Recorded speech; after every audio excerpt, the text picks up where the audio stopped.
Well, I wanted to share with you some particular things that I've thought about, some things that I've worked with, published on over the years, and to look at them from the perspective of, did evolution have the answer? Or did the creationists maybe have a better read on things? Let's start with the human eye. Got a question for you. Human eye, bad design or bad science? Because some people say the human eye is very badly designed. Give you an example. Frank Zindler, a retired biologist, says, and I quote, "Although the human eye would be a scandal if it were the result of divine deliberation, a plausible evolutionary explanation of its absurd construction can be obtained quite easily." You see what he's saying? He's saying that the eye is so badly designed that if a god of any kind were to lay any claim to it, it would be a scandal. And look what he goes on to say. However, you expect junk from evolution. After all, you take a process that's mindless, purposeless, goalless, random chance processes. Try going on a fishing trip sometime that way. With no planning, no goal, no objective. And so he's saying that if a god were involved, it looks really very poorly put together, but you expect poorly put together things from evolution. That's why he says a plausible evolutionary explanation of its absurd construction can be obtained quite easily. So the eye is just simply absurd. Why does he say that? In fact, a lot of biology textbooks make this very point. This is why. You're looking at a section through the retina. Took some years ago with a light microscope. And it's the full thickness of the retina. What you're seeing there is actually thinner than a sheet of saran wrap. It's that light-sensitive layer in the back part of our eye. And it's part of the brain. Did you know that? Really, the whole eye, with the exception of the cornea and the lens, is part of the brain. You young people, when you begin to date, you might want to check out the eyes of your future spouse, and you can check out their brains before you get married. Because it's part of the brain, you do not have nerves in there. They're fiber tracts, and you have ganglion cells and what have you. And so you see the layers. It's like a layer cake. On the more superficial aspect, we have the optic nerve fibers, and then we have optic ganglia. We have bipolar neurons. There are other kinds of cells and nuclei in there. And then way down on the bottom, that's where the photoreceptor cells are. These are those cells that you may have heard of that have the rods and the cones. Cones are sensitive to colored light and rods to just black and white. And then at the very bottom, you get the pigment layer. This is a layer of the retina that's just full of pigment. It's pitch black down there.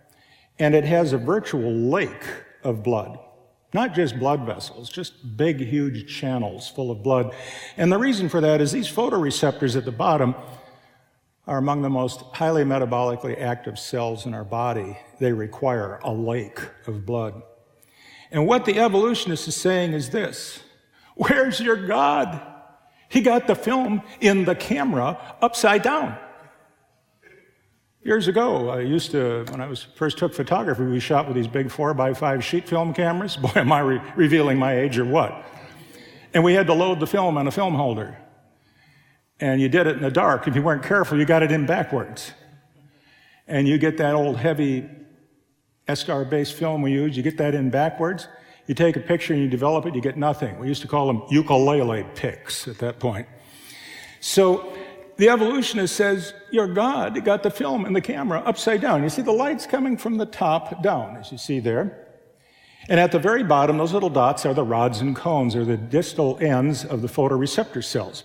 So a photon of light, if you will, has to come down from the top, as that arrow did, going through all those layers. You can imagine bouncing off all these fibers and all of these nuclei and just kind of bouncing all over the place until it finally gets down to the bottom. And the evolutionist proposes that, well, there goes your resolution. The retina is going to have really lousy resolution because the photons have been bumped around through all that stuff. And then, of course, it's going to interfere with light sensitivity. Well, we have two problems just for starters. What they say is certainly true enough. It would appear that it would interfere with resolution. It would appear that it would interfere with light sensitivity. And yet, neurophysiologists have demonstrated that those rods and cones are sensitive to single photons of light. And as far as resolution is concerned, the retina is better than the lens and the cornea. Our eyes are what we call refraction limited. They're limited by the optics, not by the retina. The retina is way ahead of the optics. And so it would appear, although we ought to take a hit given the way the retina is put together, we don't. There are very good reasons why you want the retina upside down. You want to keep these very demanding cells right down in that lake of blood. Another reason is when a photon comes down through that retina, when it finally gets to the bottom, it fires a photoreceptor cell. And then the next thing that must happen to it is it has to be trapped in that pigment layer, the retinal pigment epithelium.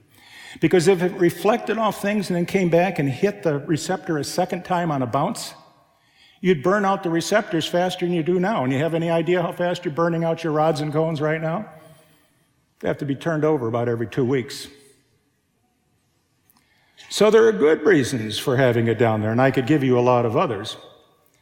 But the evolutionist says if there were a God, he would have had the retina facing the other way with the photoreceptors pointing towards the light. In fact, they point out that there is one group of animals that have a proper retina, laid out as an evolutionist says it should be.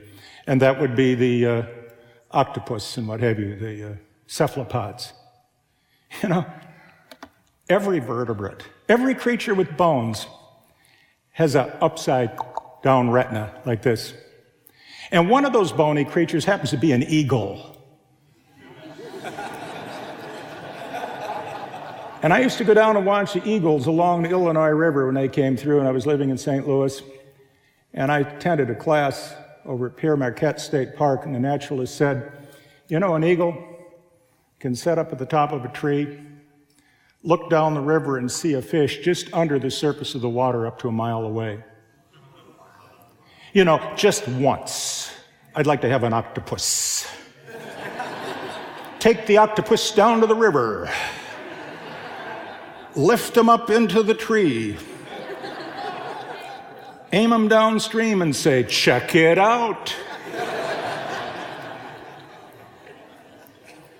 But let's be fair. I'll bet that octopus sees better where he lives underwater than the eagle would if you put him down there. So a special eye for each.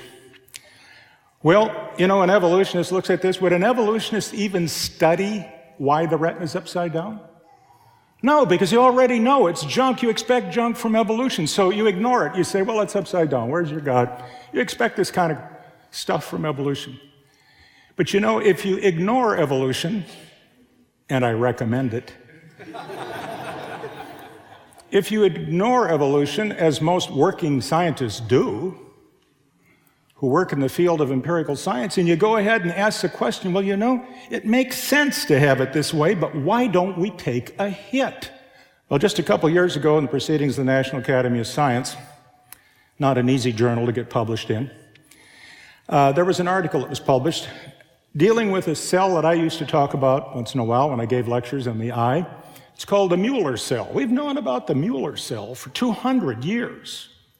And we just have had no idea what it does. It looks like a tree trunk. It goes through the whole thickness of the retina from the top to the bottom. Everything else is stratified. But the Mueller cell goes top to bottom. Kind of goes down like this through the retina. And this is what they discovered. The Mueller cells are living fiber optics. They actually demonstrate, you see on the left, actual Namarsky photograph of a Mueller cell going top to bottom from the vitreous at the top to the retinal pigment epithelium at the bottom. And you can see it actually conducting light in the right frame. You know what a fiber optic is. Light goes through like a plastic tube. It goes through at 186,000 miles a second. I mean, it doesn't get slowed up as it goes through this tube. And the tube can wander all over the place. Doesn't make any difference as long as one end is lined up with the other end in the middle, it can do this. And that's what happens, apparently. The Mueller cells are living fiber optics. But imagine if we would have thought as an evolutionist and said, well, we know why the retina is upside down. It's because there's no God, and you expect junk from evolution. I'll stick with Scripture, Proverbs 20, verse 12. The hearing ear and the seeing eye, the Lord hath made even both of them. And then there's the famous tailbone. Anyone here ever fall on their tailbone? It's been said that when you fall on your tailbone, there's three positions you cannot tolerate. Standing, sitting, and lying down, those three. And why is that so?